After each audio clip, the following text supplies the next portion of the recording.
Imagine a simple speeding case, and then the young man in front of Judge Caprio smiles, and the room goes strangely still. Because everyone knows, he isn't just any driver. He's the son of a famous Providence attorney. Paper whispers. A ceiling vent hums. The camera finds the judge's face, calm, watchful, measuring. At the defense table sits a 24-year-old in a tailored suit, posture rehearsed, confidence sharpened to a point. He lets the silence admire him, then delivers his line. Judge Caprio, I know the law better than most here. My father is Robert Hale, senior partner at Hale & Partners. I'm sure we can resolve this without needless formalities. Caprio's tone doesn't move. This is not we. This is a court. And the law is not impressed by surnames.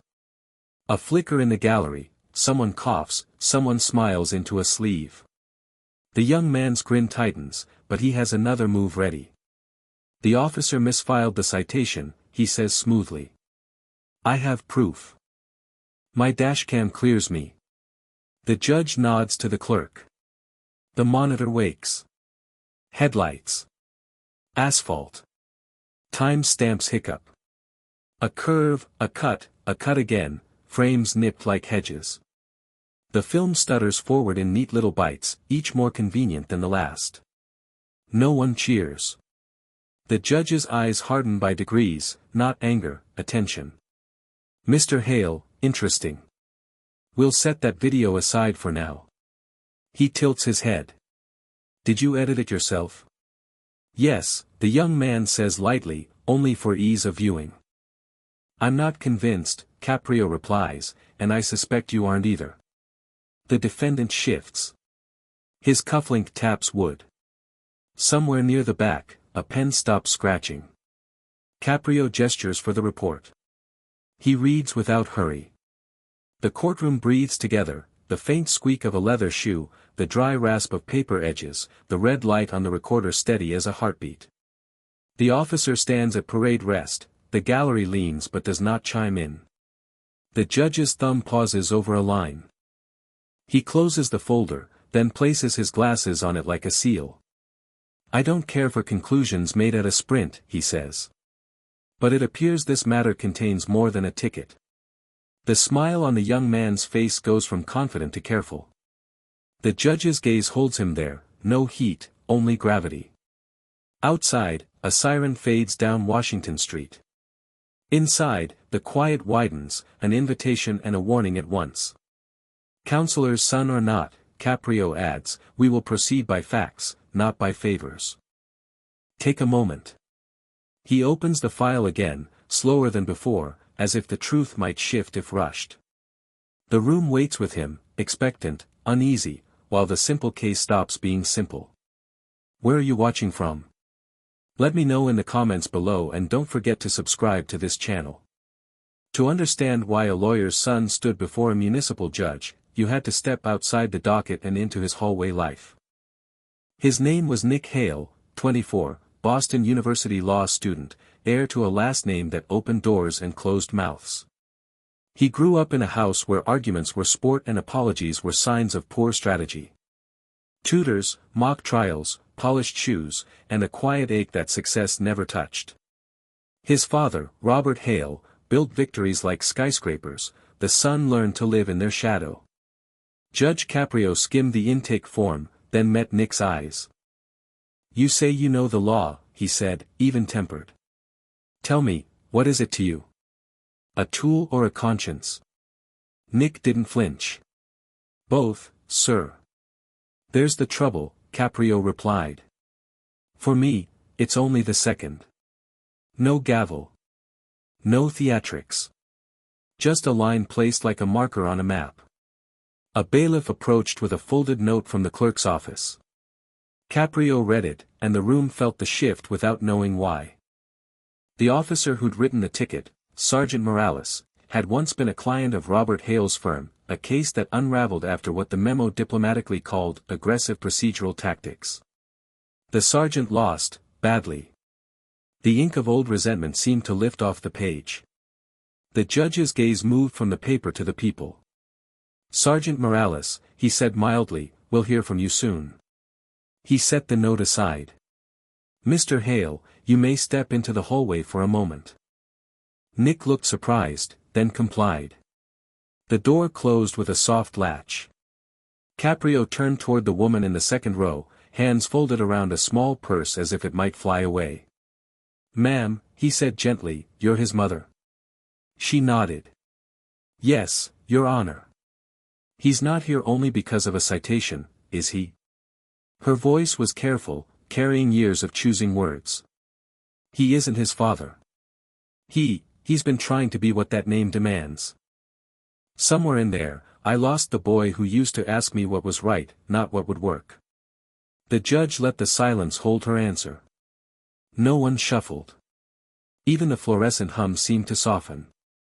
Thank you, he said. You've been heard. He signaled to the bailiff. The door opened, Nick returned, face composed but less certain. Caprio folded his hands. Mr. Hale, I'll give you room to tell the truth. Not the version trimmed to fit a statute, not a narrative edited for advantage. If you lie again, there is no surname large enough to shield you. Nick drew a breath. The courtroom watched the calculation pass across his features and then leave him. I wasn't alone that night, he said. The words landed without echo, the kind of admission that changes what a case is about, and what a man is willing to be. The silence that followed his confession lasted longer than any argument. Even the fluorescent hum seemed to dim, waiting for what would come next. Judge Caprio adjusted his glasses, eyes steady. Continue, Mr. Hale. Nick inhaled through his teeth. That night, I wasn't racing for fun. I was driving my friend home. He'd had too much to drink, he was falling over, couldn't walk. I didn't want him to drive himself, so I took the keys. I swear, I was just trying to do the right thing. Caprio tilted his head slightly. And you thought exceeding the limit by 20 miles per hour was part of that? Nick swallowed. I thought I was helping. I was afraid the police would think we were both drunk, so I edited the footage. I wanted people to see me as responsible, not reckless. The judge leaned forward, voice low but cutting through the air like glass. You didn't lie about the law. You lied to protect an image of yourself. You wanted to be the hero of your own defense. Nick opened his mouth to respond, but Caprio lifted a hand. Sit down, please. He turned to the bailiff. Bring in Sergeant Morales. The officer stepped forward, tall, mid-40s, face like weathered stone. He carried himself without swagger, but his presence tightened the room. Caprio nodded for him to speak. Your Honor, Morales began, when I pulled Mr. Hale over, it wasn't for speeding, it was for running a red light on Broad Street. He was going fast enough that I thought he'd lost control. When I reached the driver's window, the passenger was unconscious. And in the trunk, Morales hesitated. There were bottles. Several. Some still half full. A low murmur spread through the benches. Nick's head dropped. Caprio's tone didn't rise, but its gravity deepened. Is that true, Mr. Hale? Nick didn't lift his eyes. Yes, sir. Then you weren't saving anyone. You were gambling with 2 lives, and pretending it was noble. Nick clenched his fists. I didn't mean to hide anything. You just wanted to be seen as the better man, Caprio said quietly. Maybe to prove something to your father. That word landed hard, father. The one shadow in every answer Nick had tried to control. He hesitated, then spoke so softly that only the front rows caught it. He doesn't care. He's in New York right now. He doesn't even know I'm here. Caprio waited. And yet you lied to sound like him. Why? Nick's throat tightened. Because he always wins. Even when he's wrong, he wins. And I thought, if I could argue like him, maybe he'd finally be proud. The courtroom went utterly still. Even the officer looked away, giving the boy back a shred of privacy. Caprio removed his glasses and set them down with a faint tap. When he spoke, his voice carried not judgment but weight.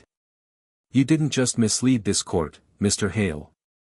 You betrayed the part of yourself that still knows what decency is. And that's the only part worth keeping. Nick looked up, eyes rimmed with exhaustion. I thought law was about fighting to win. It's about knowing when not to fight, Caprio replied. About standing still when truth hurts most. The judge closed the file slowly, like a book whose ending he didn't want to rush. I'm adjourning this case until tomorrow morning. When you return, we won't talk about statutes or evidence. We'll talk about honor. Because somewhere along the line, your family taught you how to argue, but not how to be accountable. He rose, signaling the clerk. The gavel struck once, sharp, final. As the room emptied, Nick remained seated, staring at the silent monitor that had once been his weapon. Now it reflected only his own face, small, tired, and unedited. For the first time in his life, he couldn't tell whether he'd lost or just started learning what losing meant. The next morning, the courtroom was full before the clock struck 9. Every bench taken, people pressed against the walls, the air thick with something electric, expectation mixed with curiosity.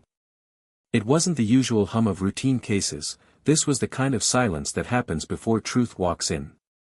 Nick Hale entered quietly, no longer wearing the confident grin that had followed him since childhood. His suit hung stiffly, his tie uneven. His mother sat in the front row, fingers clutched around her purse strap, the exhaustion of years etched beneath her eyes. Beside her, for the first time, sat Robert Hale. The man everyone in Providence recognized, the silver-haired attorney who had built a career on winning. But this morning, there was no victory in his face. He didn't nod to his son, didn't even blink in greeting. Just stared ahead, jaw locked, as though he too was on trial. Judge Caprio began without ceremony. Before we proceed, I've received new evidence, he said, lifting a slim case file from the clerk. His tone carried no drama, but the words made the audience lean forward. A complete and unedited recording from the Broad Street surveillance system. Unlike what we viewed yesterday, this cannot be altered. The clerk dimmed the lights. The screen flickered to life. The grainy footage painted the truth with cruel precision. At first, it showed exactly what Nick had claimed, a car pulling to the curb, a slumped figure, his friend, barely conscious. Nick helping him into the passenger seat, his gestures careful, almost protective. It looked like decency. The audience exhaled. Then, seconds later, the flashing red and blue lights appeared behind him. Nick glanced in the mirror, panicked. The camera caught every motion, his hands grabbing 2 bottles from the back seat, shoving them into the trunk, closing it hard just before the officer reached the car window. Gasps scattered across the benches. Then came the whispering, sharp, uneasy, judgmental. The kind that spreads fast when people see guilt dressed up as good intention. Caprio's voice sliced through the noise, calm but heavy. I see 2 people in that footage, Mr. Hale. One trying to do the right thing. And another terrified of what doing right might cost. You stood between courage and fear, and you chose fear. Nick's mouth opened, but no sound came. His gaze stayed glued to the frozen image on the screen, the frame that betrayed him better than any testimony. Then, suddenly, his father rose. His voice, practiced and commanding, filled the air like an echo from another courtroom. Judge, my son has no obligation to answer that question without legal representation. Caprio turned his head, slow and deliberate. He's not before me as a client, Mr. Hale, he said, his tone cutting clean through the elder man's authority. He's here as a son. You may sit beside him if you wish, but you will not speak. A stunned hush swept through the room. Robert Hale hesitated, unused to being silenced. Finally, he sat, his posture collapsing slightly, the edge gone from his power. The stillness that followed was fragile. You could hear the creak of the wood as Nick's fingers tightened on the table. His breath quickened. Then, without warning, his voice cracked open like a wound. You think I wanted to hide it? He shouted, his face flushing with something that wasn't arrogance this time, it was hurt.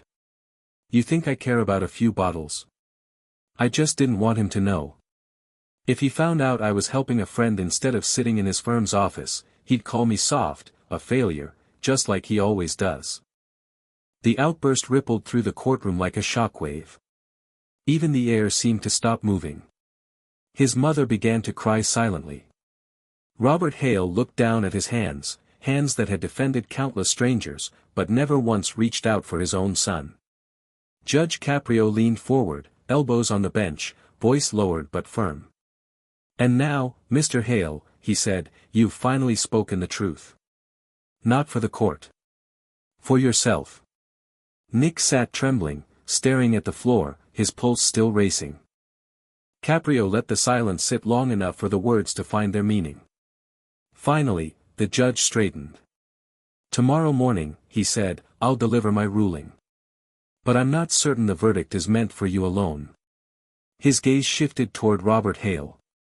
Perhaps the sentence belongs to the father as much as to the son. He didn't strike the gavel. He didn't have to.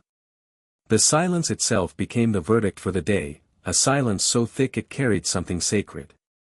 A father learning what defeat really meant, and a son discovering that truth, once spoken, can weigh more than guilt ever will. That morning, the courtroom felt different. The crowd had gathered again, but the usual buzz of curiosity was gone. In its place lingered something quieter, an awareness that they weren't just watching a trial anymore, but a reckoning between generations.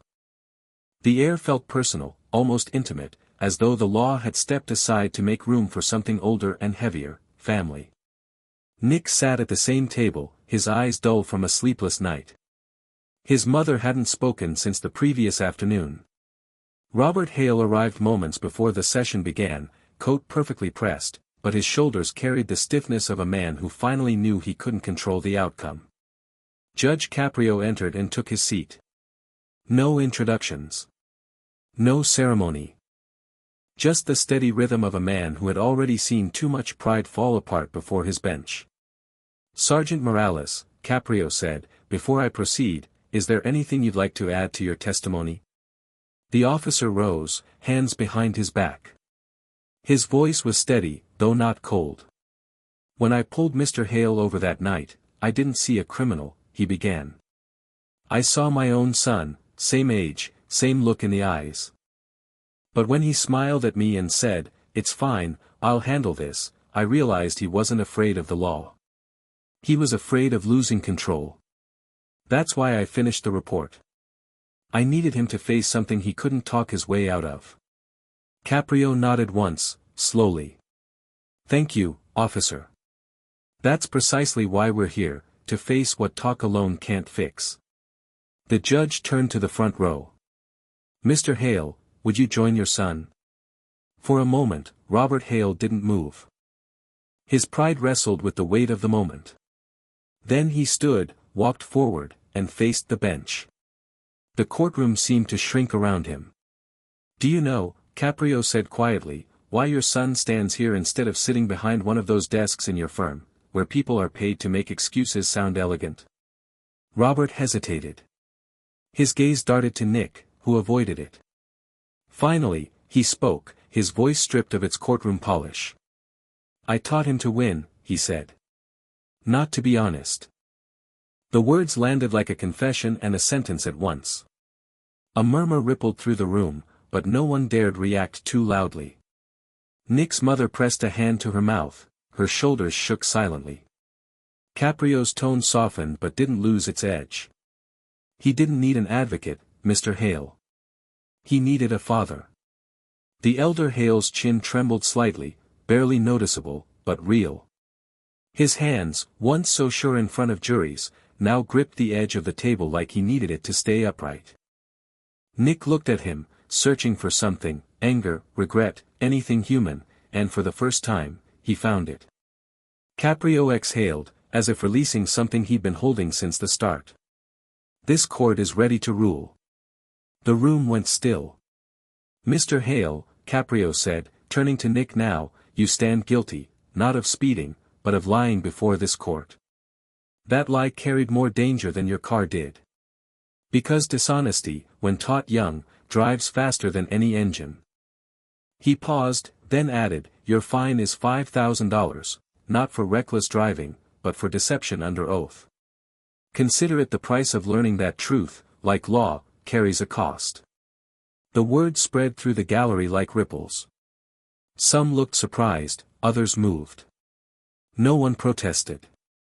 Caprio leaned forward slightly. This isn't punishment. It's a reminder. Every generation writes its own definition of justice. Yours begins when you stop hiding behind your father's name.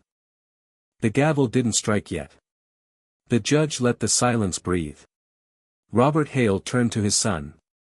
For the first time, he didn't see a reflection of himself, he saw someone standing alone, fragile but unmasked. I'm sorry, he whispered. For what I taught you, and for what I didn't. Nick's eyes glistened, but he didn't speak. He only nodded once, the smallest movement, but enough. Caprio finally lifted the gavel and spoke one last time before it fell. Truth is rarely convenient, Mr. Hale. But it's always worth the cost. The sound of wood meeting would echo through the chamber, sharp, final, reverent. And in that single strike, the courtroom understood, justice hadn't punished a man. It had repaired one. When everyone had begun to rise, thinking it was over, Judge Caprio stayed seated. His hand rested on the file, but he didn't close it. The murmurs died one by one until only the echo of breathing filled the space. You know, he said quietly, his voice carrying in the stillness, I've seen hundreds of cases where people lied to escape punishment. But only a few where someone lied because they were desperate to be loved. The words seemed to hang in the air, landing not just on Nick but on his father, too. Caprio removed his glasses, rubbing the bridge of his nose, then looked at the young man standing before him. Mr. Hale, he continued, you are guilty, but not lost. Do you know why? Because today, you did something rare. You admitted that fear still lives inside you. Most men spend their lives pretending they don't have any. Nick nodded slowly, his throat tight. I wasn't afraid of the law, he said. I was afraid of disappointing him. The judge's gaze softened. And yet, disappointment is sometimes what love needs to grow up. He paused. The law's purpose isn't to humiliate you, it's to make you honest, even when it hurts. Then Caprio reached for the file again, flipping to the final page.